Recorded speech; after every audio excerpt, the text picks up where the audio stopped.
Shalom, selamat pagi Bapak Ibu Saudara-saudari yang dikasihi Tuhan.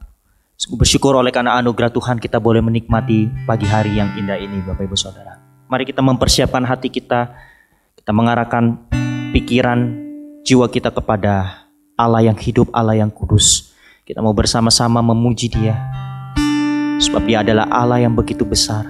Dia adalah penguasa di dalam hidup kita. Kita mau menyatakan syukur kita di hadapan-Nya.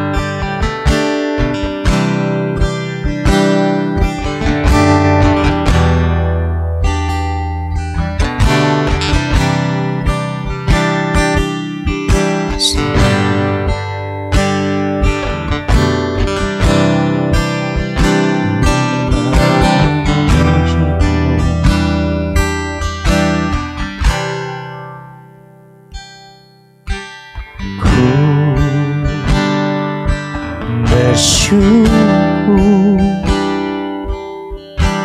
sebab Kau setia, ku memuji-Mu karena Kau sangat baik. Mulialah nama-Mu, kutinggikan, kuagungkan selama hidupku.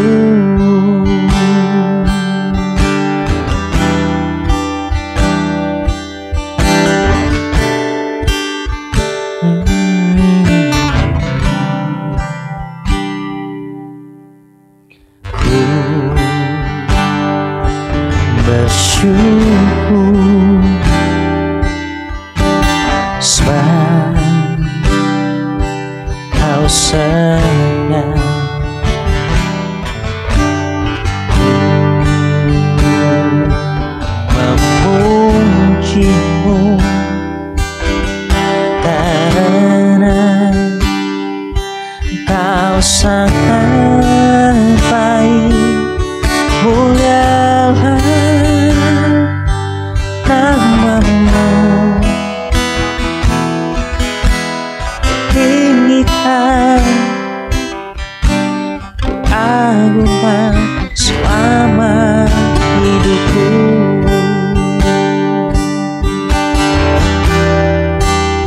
Selama hidupku,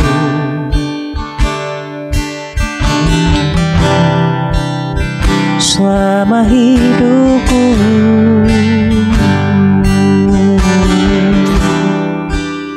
selama hidupku.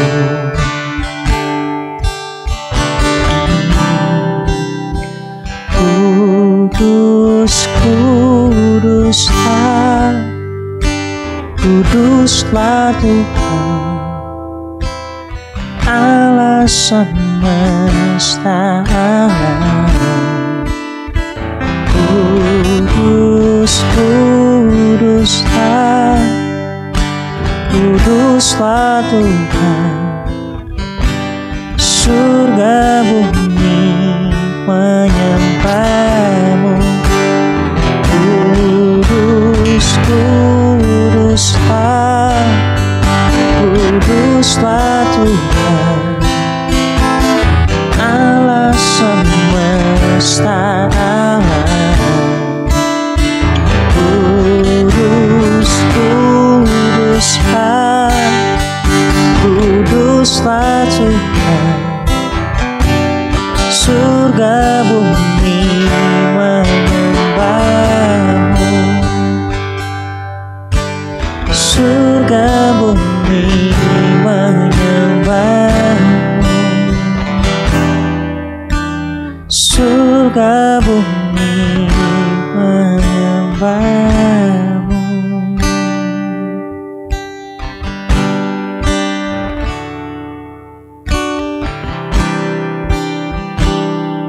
Kami menyembah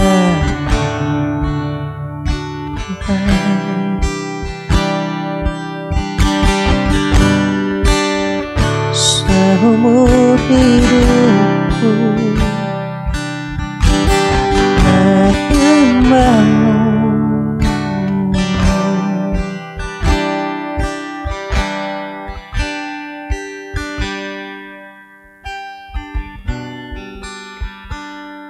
kekudusan-Mu Tuhan melingkupi setiap anak-anak-Mu Tuhan. Kemuliaan-Mu Tuhan dapat disaksikan Tuhan melalui kehidupan anak-anak-Mu ya Tuhan.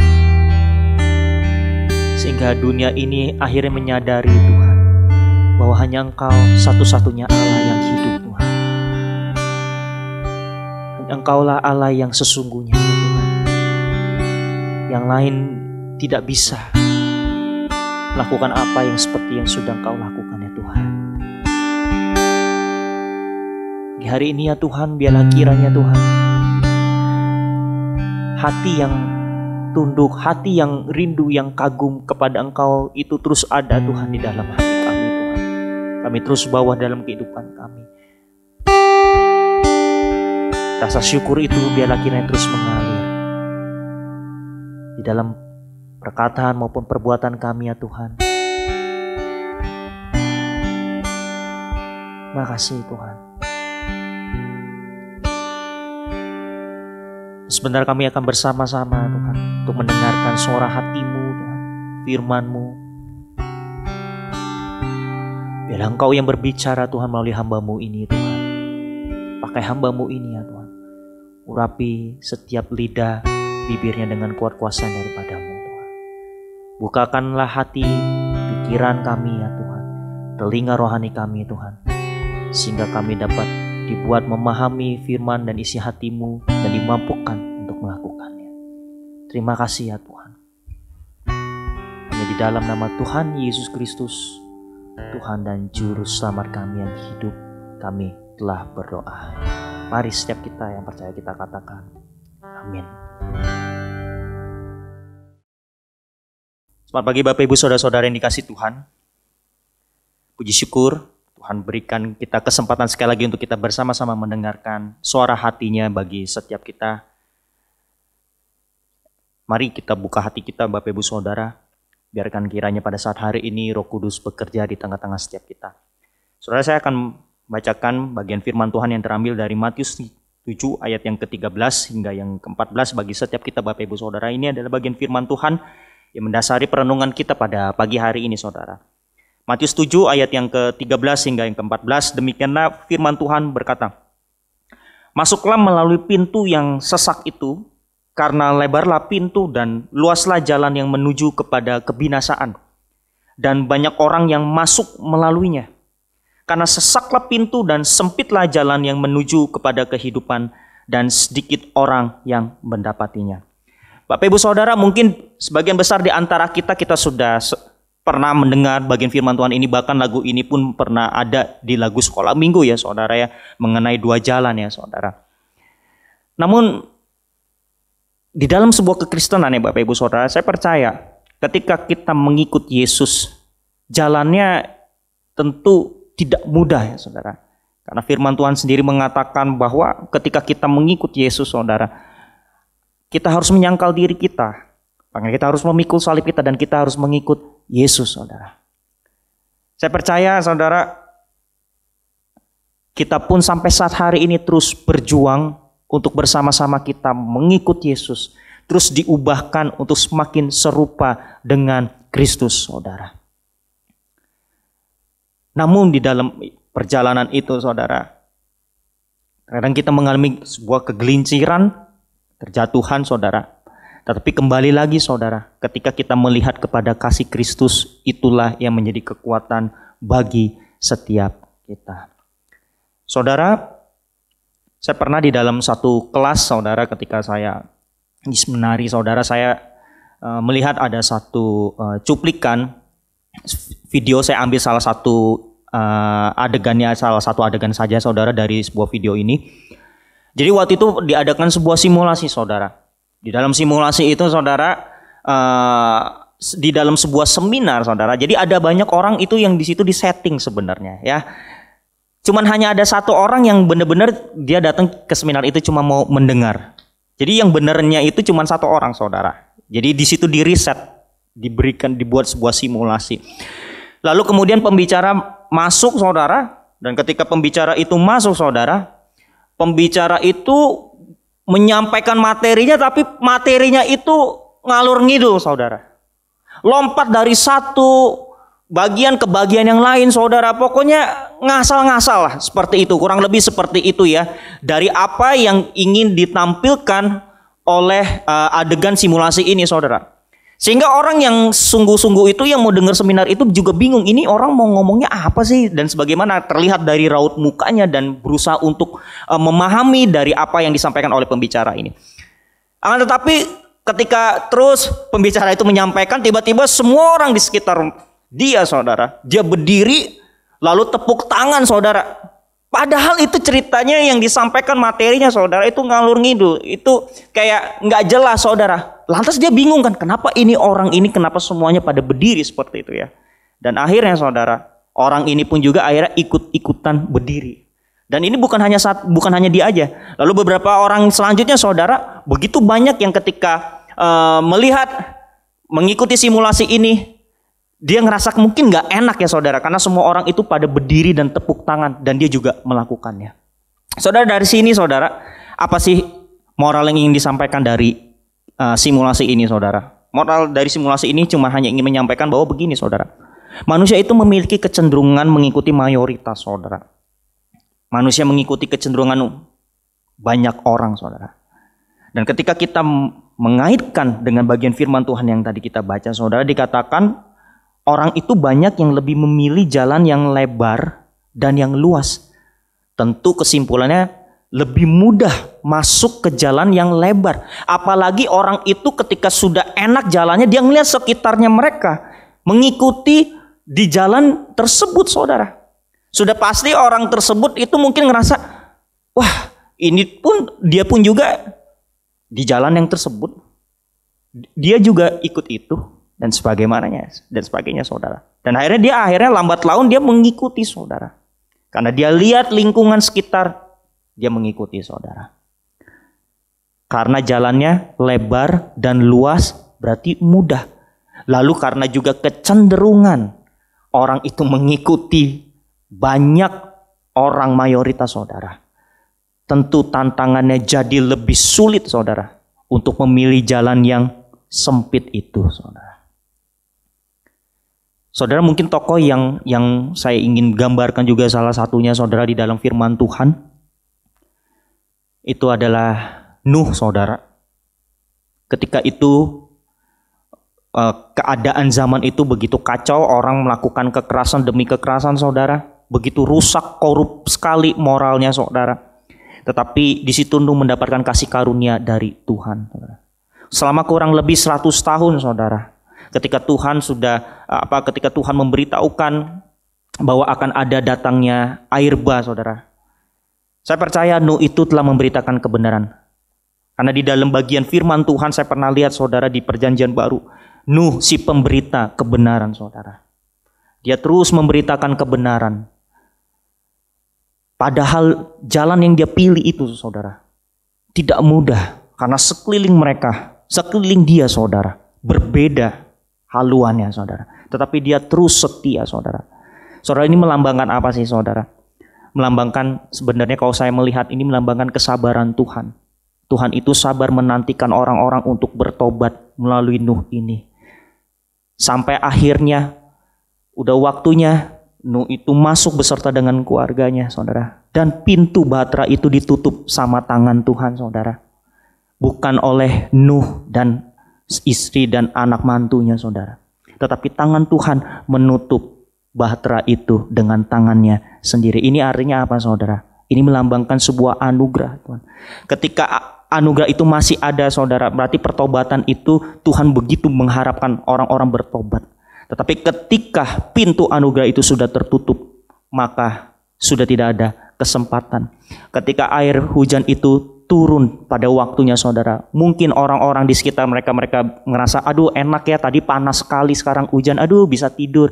Makasih Tuhan, terima kasih Tuhan. Tapi lama-kelamaan hujan itu tidak berhenti, terus turun, saudara. Sampai akhirnya dari kenikmatan, dari keenakan menjadi suatu suasana yang mencekam karena tidak selesai-selesai. Dan akhirnya di situ mulai mereka berpikir, ternyata Kayaknya benar nih apa yang dikatakanmu, tapi sudah terlambat. Ketika mereka mungkin menggedor-gedor pintu Batra itu, saudara, pintu itu sudah tidak bisa dibuka lagi. Mengapa? Karena tangan Tuhan sendiri yang menutup pintu Batra itu, saudara.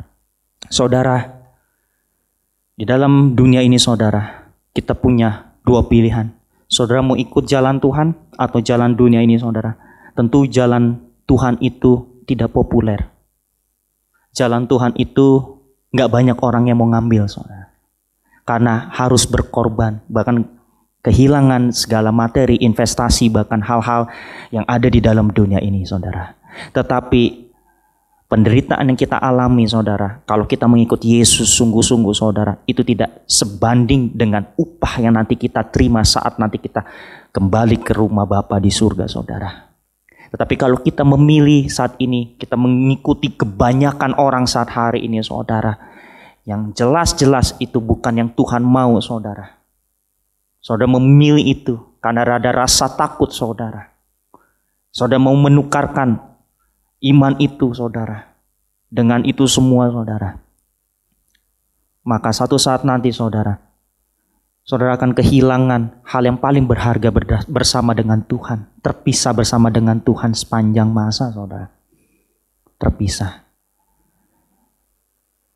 Saudara, untuk menutup renungan pada pagi hari ini, saya ingin mengisahkan, saudara, mengambil satu cerita dari fakta, saudara. Di dalam kehidupan, di dalam dunia ini, saudara. Saya percaya Tuhan menciptakan hewan ini, saudara, juga untuk menjadi sebuah contoh buat kita orang Kristen. Dan sebuah hewan ya, saudara ya. Saya ambil itu ikan salmon, saudara. Saudara, ikan salmon ini luar biasa, saudara. Jadi ikan salmon ini ketika dia harus melahirkan ya, saudara, dia itu harus pergi ke hulu, saudara. Jadi dia itu harus menerobos aliran air yang harusnya ke bawah ya gitu ya. Tapi dia menerobos, menerjang. Kalau saudara nanti misalnya search di YouTube, saudara bisa lihat tuh proses ikan salmon melahirkan. Dia akan lompat-lompat, saudara. Itu ada air terjun, dia mau nggak mau dia harus lompat, saudara. Untuk tujuannya untuk apa sih, saudara, ke hulu? Tujuannya cuma satu, buat melahirkan, saudara. Dia untuk ngeluarin tuh telur-telurnya, saudara. Ya, dan di dalam proses dia melawan arah itu ya, saudara, tantangannya nggak mudah. Ada predator yang siap menerkam. Ada beruang, saudara. Ada burung elang, saudara, siap menerkam ini si ikan salmon ini, saudara. Tetapi mereka tetap berjuang, saudara. Berjuang. Dan yang luar biasanya, ketika mereka sudah sampai ke hulu, saudara, mereka itu kan nanti akan keluarkan tuh telur-telurnya.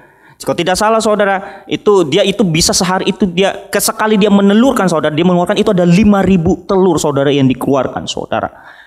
Jadi ketika dia mengeluarkan, saudara, nanti setelah dia melahirkan, gak lama kemudian mereka itu akan mati, saudara, karena kelelahan.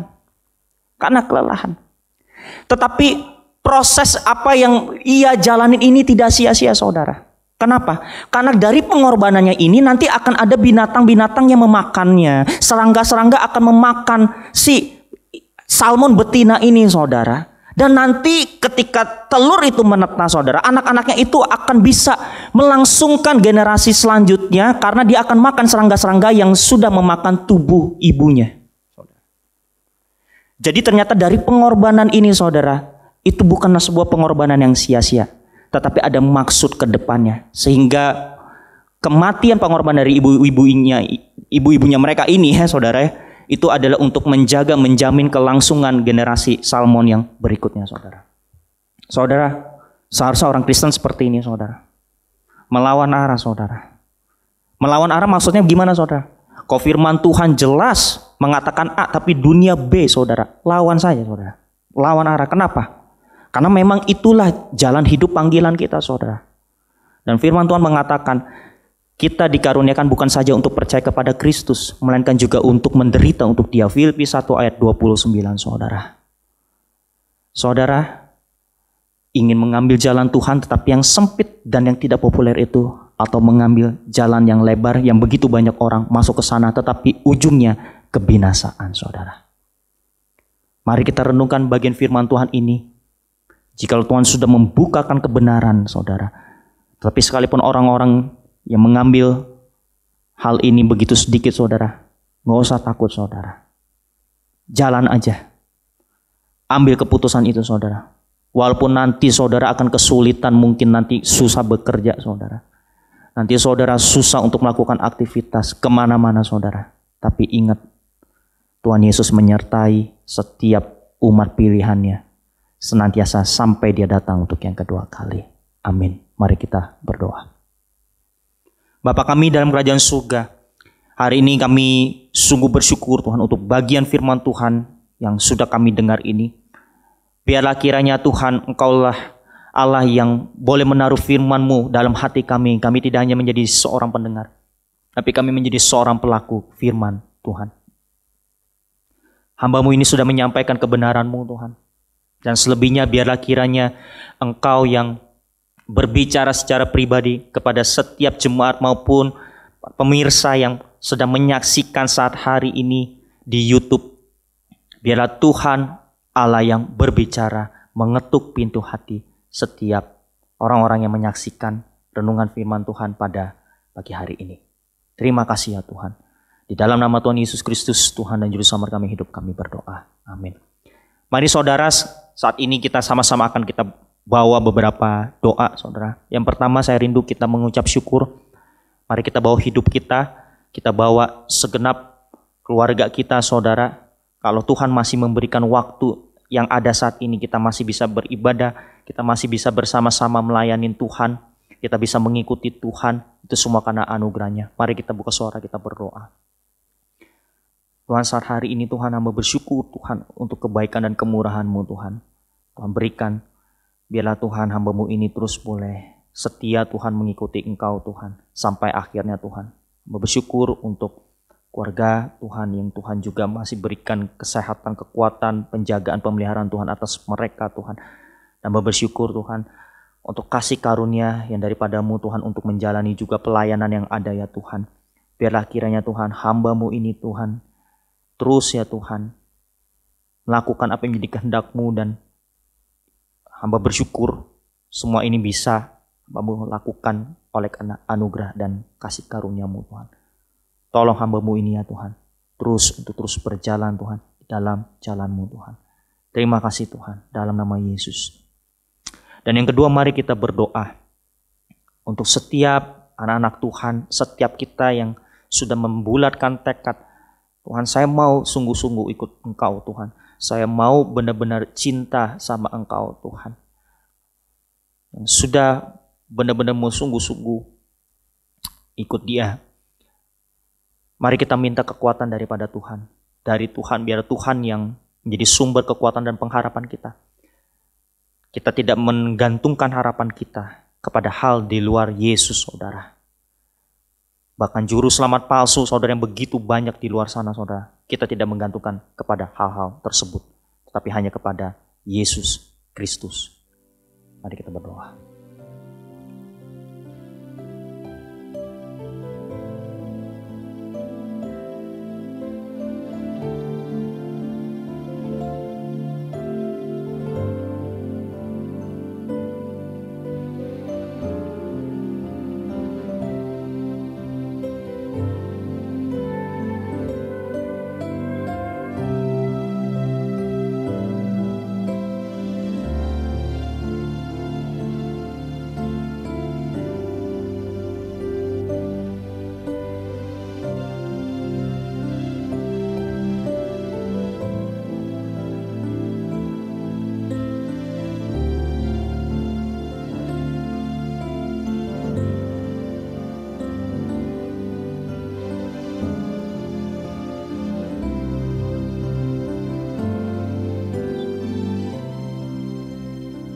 Terima kasih Tuhan untuk pagi hari ini Tuhan.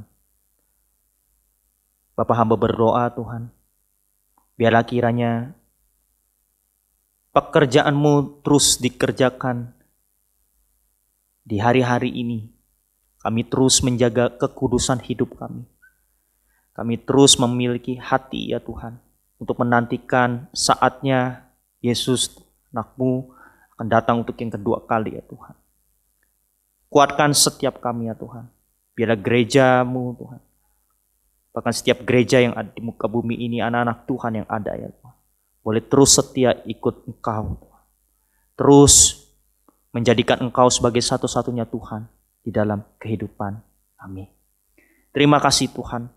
Kami mengembalikan segala kemuliaan, segala hormat, segala pujian dan syukur bagi nama Tuhan. Biarlah nama-Mu yang terus ditinggikan dan dipermuliakan. Biarlah hidup kami boleh menjadi persembahan yang hidup, yang kudus, yang berkenan di hadapan-Mu ya Tuhan. Seumur hidup kami mau terus melayani Engkau. Dalam nama Tuhan Yesus Kristus, Tuhan dan Juru Selamat kami yang hidup, kami telah berdoa. Amin. Selamat pagi Bapak Ibu Saudara. Persekutuan doa pagi hari ini selesai. Tuhan Yesus memberkati semua.